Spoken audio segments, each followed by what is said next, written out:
I moved to Fernwood Lakes to escape everything. The city, the traffic, the noise. After 30 years of working as a mechanical engineer, designing HVAC systems for government buildings, of all things, I thought I deserved a little peace and quiet. Retirement wasn't just a new chapter for me. It was the epilogue to a life lived by deadlines, meetings, and TPS reports. So when I bought my cozy 3-bedroom house on Liberty Drive, nestled neatly in a so-called picturesque HOA neighborhood, I thought I'd found my own slice of suburban heaven. I imagined morning walks with coffee, lazy afternoons tinkering in my garage, and maybe, just maybe, a bit of gardening. What I didn't expect was war.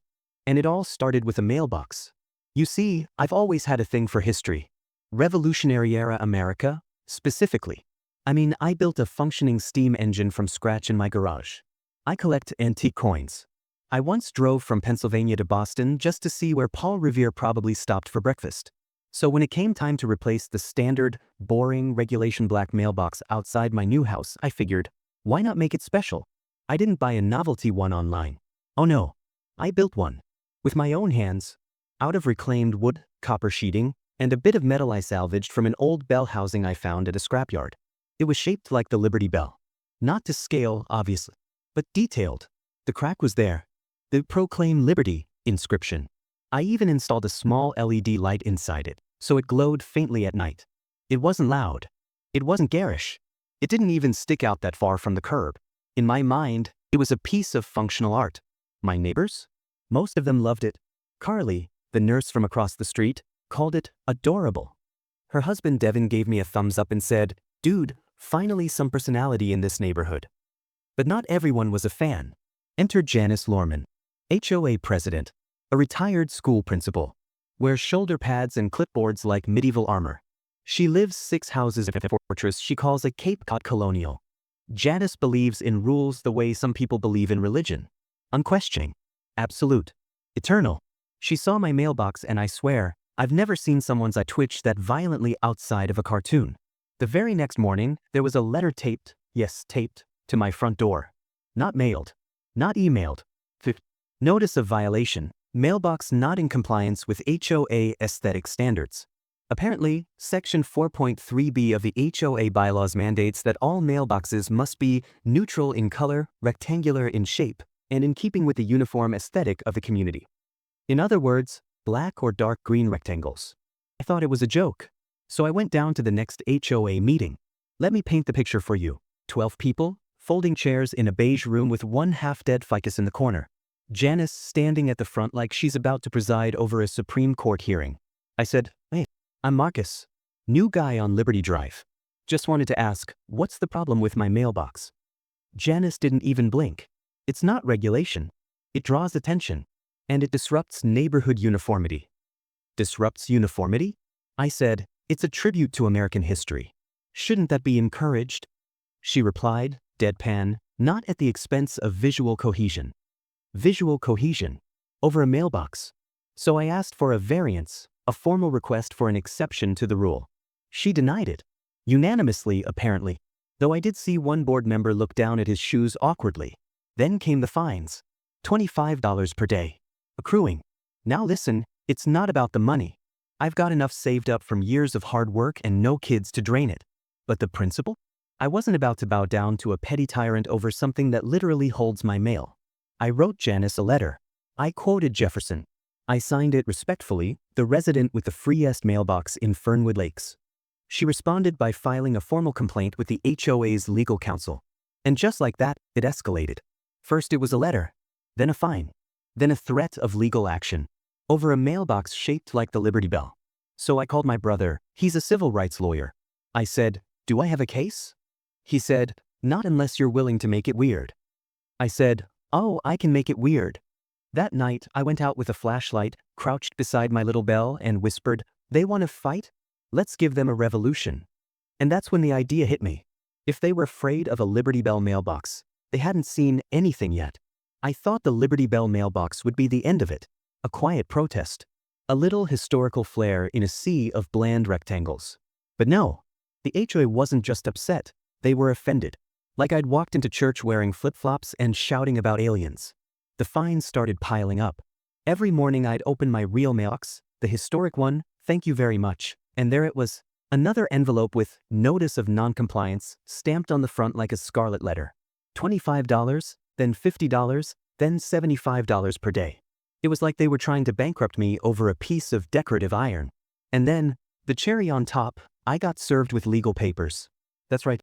The HOA was officially suing me for noncompliance with neighborhood architectural standards and failure to adhere to the Aesthetics Code of Conduct. Aesthetics Code of Conduct?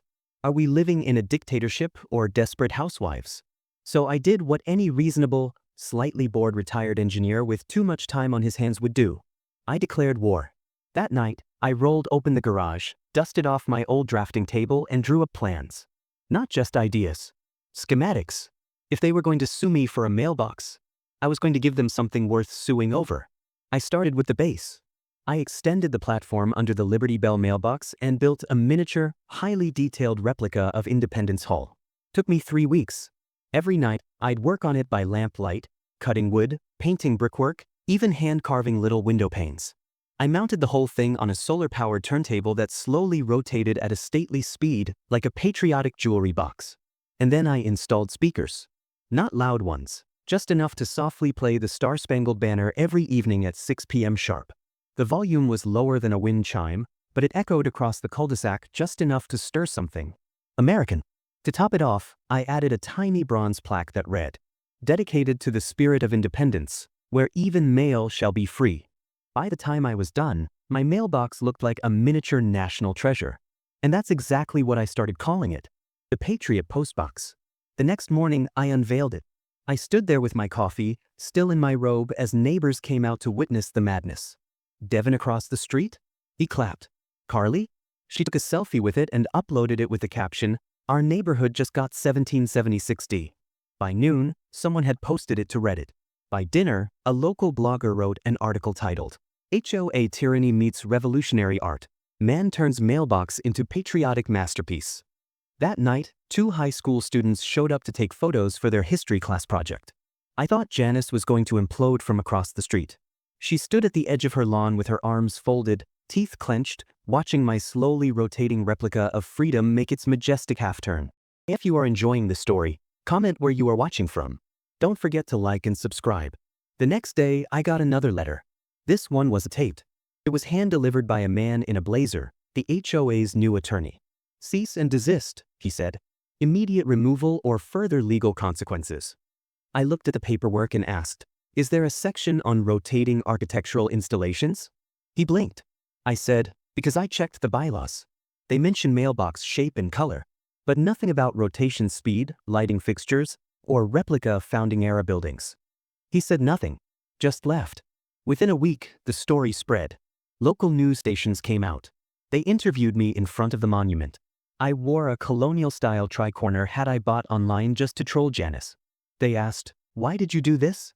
I said, "Because if we can't be free in how we receive our mail, are we really free at all?" That quote hit the internet like a cannonball.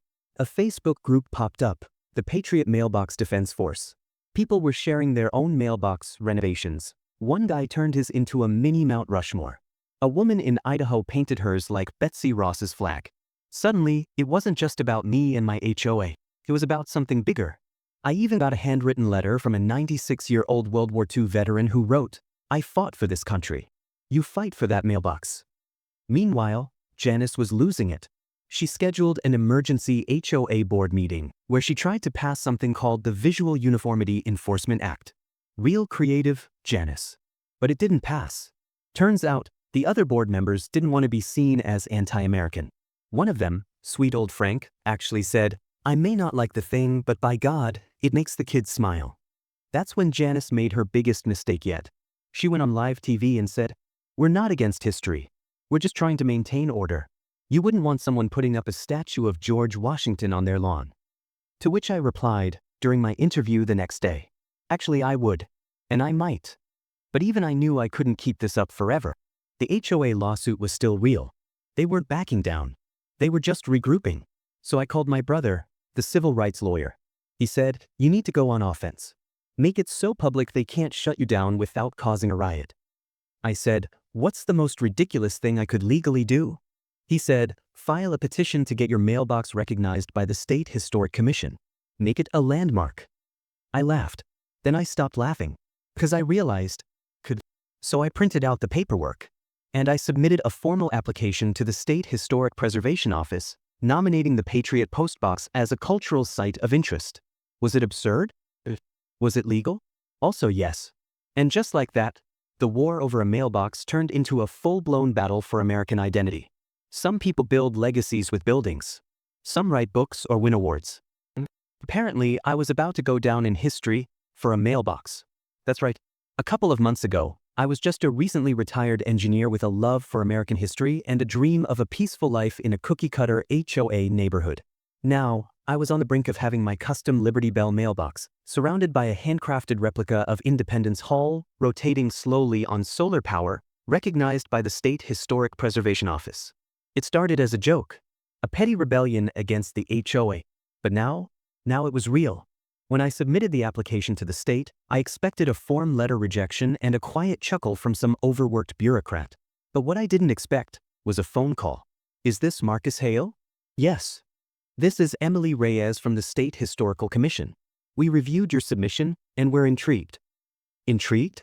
She told me, get this, that in rare cases, if a structure has cultural significance or becomes a recognized symbol of public sentiment, it can qualify for temporary historic landmark status under a community designation clause.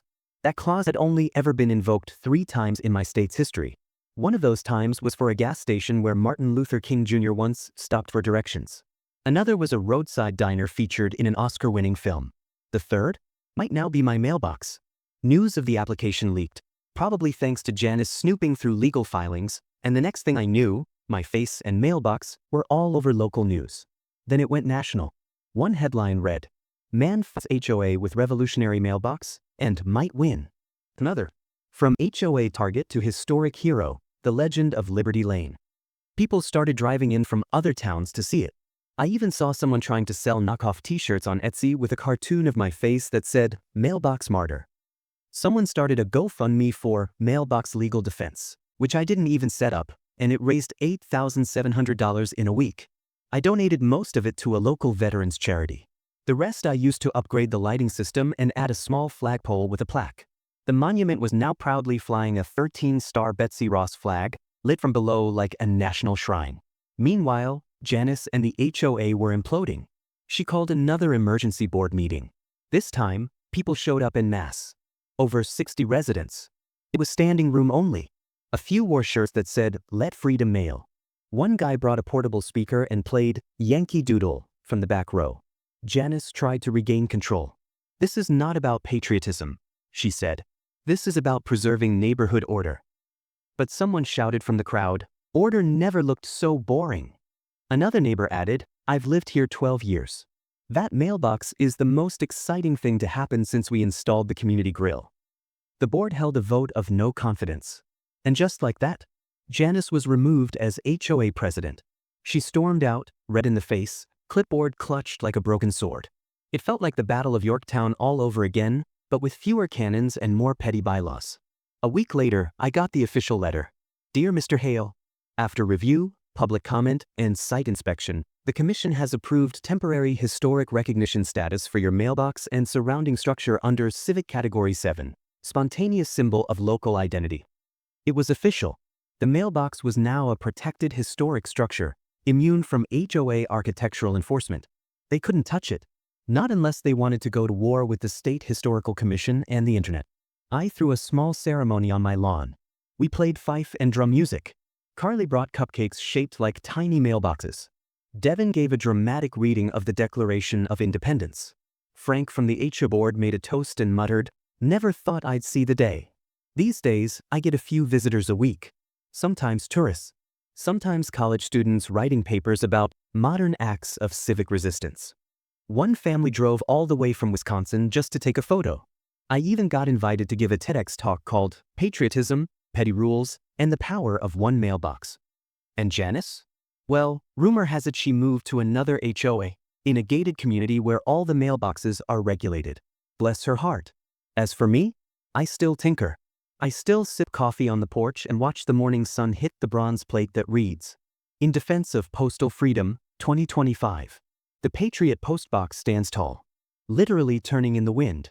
A reminder that sometimes the dumbest little battles become the most meaningful, and that in a land built on rebellion, the quietest revolution can start with a ding and a letter. Because in America, even a mailbox can make history.